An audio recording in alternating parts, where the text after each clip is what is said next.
Hello मेरे प्यारे बच्चों, आप सबके लिए मैं लेके आई हूँ सप्लाई चैप्टर, जो कि होगा 5 मिनट में खत्म विद ऑल दी कॉन्सेप्ट। तो यहाँ पे आपके लिए एक बहुत ही सुंदर सा फ्लो चार्ट है। चलिए आइए स्टार्ट करते हैं। तो जो सप्लाई चैप्टर होता है उसमें अपने पास 2 सेक्शंस होते हैं, 3 शेड्यूल्स होते हैं। सेक्शन 1 होता है अपना नेचर एंड स्कोप का, सेक्शन 8 होता है अपना मिक्स एंड कंपोजिट सप्लाई का, और हमारे पास 3 शेड्यूल होते हैं, जिसमें से शेड्यूल 1 होता है जो बताता है हमें कि कौन कौन सी ऐसी सप्लाई है जो फ्री ऑफ कॉस्ट होने के बावजूद भी सप्लाई कहलाएंगी। शेड्यूल 2 हमें बताता है कि ये गुड्स की सप्लाई होगी या फिर इसे सर्विस की सप्लाई कहेंगे, मतलब किसको गुड्स कहेंगे किसको सर्विस कहेंगे। शेड्यूल 3 हमें बताता है वो ट्रांजैक्शन जो ना तो गुड्स की सप्लाई कहलाएंगी ना ही सर्विस की सप्लाई कहलाएंगी। तो बात यहां से ये शुरू हो जाती है कि आखिरकार सप्लाई क्या होता है। सप्लाई एक टैक्सेबल इवेंट होती है।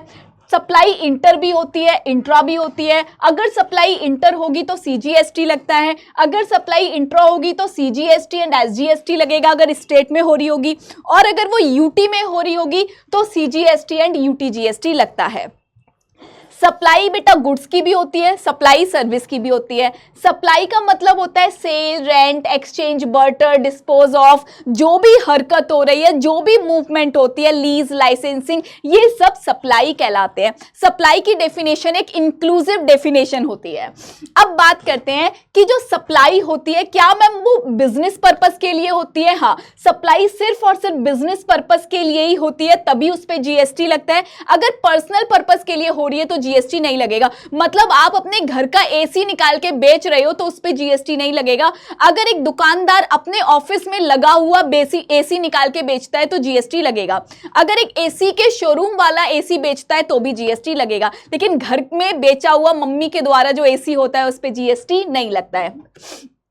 मैम क्या इस बात का कोई एक्सेप्शन भी है? हाँ, अगर आप इंपोर्ट कर रहे हो विद कंसिडरेशन, इंपोर्ट कर रहे हो, इंपोर्ट मतलब आप विदेशों से कुछ सामान खरीद रहे हो, विदेशों से आप सर्विसेज का इंपोर्ट कर रहे हो, और ये जो आप इंपोर्ट कर रहे हो चाहे आप बिजनेस पर्पस के लिए करो चाहे आप पर्सनल पर्पस के लिए करो, ये सप्लाई कहलाता है और यहाँ पे जीएसटी लगता है। लेकिन एक बात याद रखने वाली है कि यहाँ पे इंपोर्ट में हमने सिर्फ और सिर्फ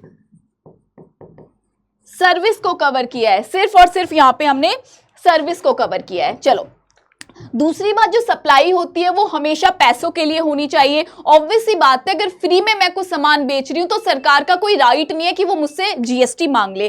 तो सप्लाई हमेशा कंसिडरेशन के साथ होती है। लेकिन इस बात के भी एक्सेप्शंस हैं जो कि शेड्यूल 1 में बताए गए हैं। मतलब कि ये 4 वो ट्रांजैक्शन है जहां पे कंसिडरेशन नहीं होगा तब भी सप्लाई बनेगी और तब भी जीएसटी लगेगा।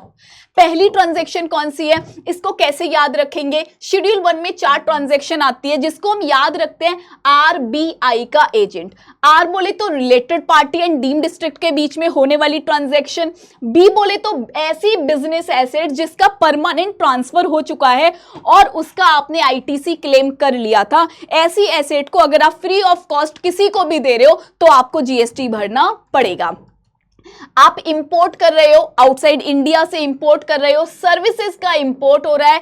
इंपोर्ट आप बिजनेस पर्पस के लिए कर रहे हो, अपने रिलेटिव से आप इंपोर्ट कर रहे हो, तो ऐसी ट्रांजैक्शन को भी हम सप्लाई मानेंगे और आपके ऊपर जीएसटी लगाएंगे। नेक्स्ट, अगर एजेंट और प्रिंसिपल के बीच में सप्लाई हो रही है, एजेंट प्रिंसिपल के बिहाफ पे काम कर रहा है या फिर एजेंट प्रिंसिपल के बिहाफ पे सामान बेच खरीद रहा है, तो उस केस में भी जीएसटी लगेगा। तो ये 4 केसेस वो हैं जहां पे फ्री ऑफ कॉस्ट होने के बावजूद भी, नो कंसिडरेशन होने के बावजूद भी बेटा सप्लाई बनता है और जीएसटी लगता है।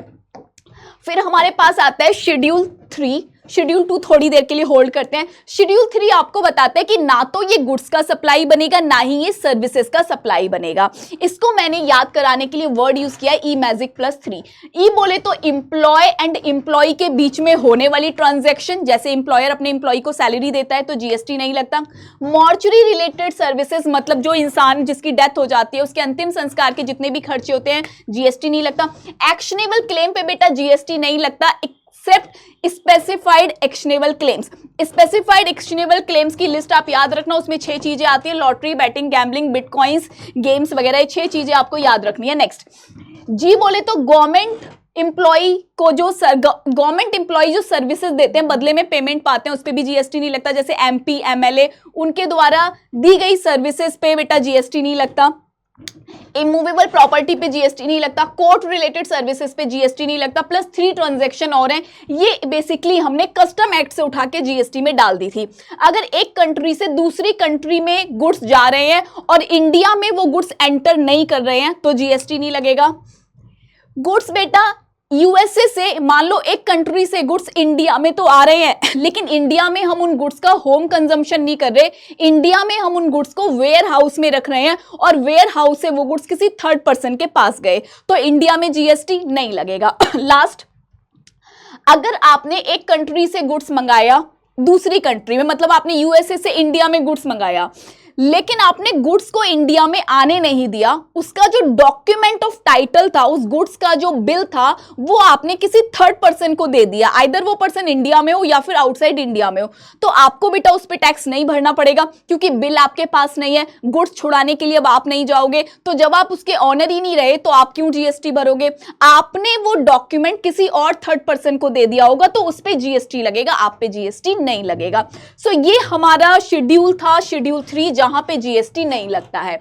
अब दो चीजें और बची है, शेड्यूल 2 पे आ जाइए। शेड्यूल 2 हमें बताता है कि कौन सी चीज गुड्स बनेगी, कौन सी चीज सर्विस। तो जिसका ऑनरशिप आप ट्रांसफर कर पाओ, जब आप सेल कर रहे हो, दैट मींस आप ऑनरशिप दे रहे हो, आप हायर परचेज कर रहे हो, आप ऑनरशिप दे रहे हो, तो उस केस में हम बोलेंगे कि ये गुड्स बनेगा। जैसे मैं पेन बेच दूं, चश्मा बेच दूं, अपनी दुकान से पानी का बॉटल बेच दूं, तो एक गुड्स बनेगा। जहां पे मैं आपको पढ़ा रही हूं, मतलब मैं आपको बेटा ऑनरशिप नहीं बेच रही हूं किसी भी प्रोडक्ट की, मैंने आपको पढ़ाया, मैंने आपके लिए सॉफ्टवेयर डिजाइन कर दिया, मैं सीए हूं तो मैं आपको सीए वाली सर्विस दे रही हूं, तो ये सारी चीजें क्या कहलाती है? सर्विस। रेंट क्या कहलाएगा? सर्विस। अब बात आती है कि mix supply and composite supply किसे कहते हैं। तो कंपोजिट सप्लाई नेचुरल सप्लाई होती है, ये बिजनेस की रिक्वायरमेंट होती है, 2 और मोर सप्लाई जिसको हमने नेचुरली क्लब किया है, और यहाँ पे एक सप्लाई प्रिंसिपल सप्लाई जरूर होती है, प्रिंसिपल सप्लाई जरूर होती है, और अदर सप्लाई उस सप्लाई की वजह से दी जा रही है जिसको हम एंसिलरी सप्लाई बोलते हैं। जैसे आप होटल में स्टे करने जाते हो तो आपको खाना भी मिलता है, जिस होटल में खाना ना हो अपन उसमें स्टे ही नहीं करेंगे, तो यहाँ पे होटल में स्टे करना एंसिलरी, सॉरी प्रिंसिपल, और जो खाना हम खा रहे हैं दैट इज एंसिलरी। तो ये जो पूरा आप पैकेज दे रहे हो, मान लो अपने होटल वाले को 5,000 रुपए दिए स्टे करने के, तो पूरे 5,000 रुपए पे कौन सा जीएसटी लगेगा? प्रिंसिपल सप्लाई के रेट से जीएसटी लग जाएगा। मिक्स सप्लाई किसे कहते हैं? 2 और मोर सप्लाई का बंडल होता है जो कि जानबूझ के आर्टिफिशियली क्रिएट किया जाता है। इस पूरे बंडल पे बेटा हाईएस्ट रेट का जीएसटी लगता है। तो ये अपना चैप्टर था ऑल अबाउट सप्लाई, विदाउट हमने एक सिंगल कॉन्सेप्ट छोड़े पूरा का पूरा चैप्टर रिवाइज कर लिया। नेक्स्ट क्लास में नेक्स्ट कॉन्सेप्ट करेंगे। Bye bye, take care, God bless you to all.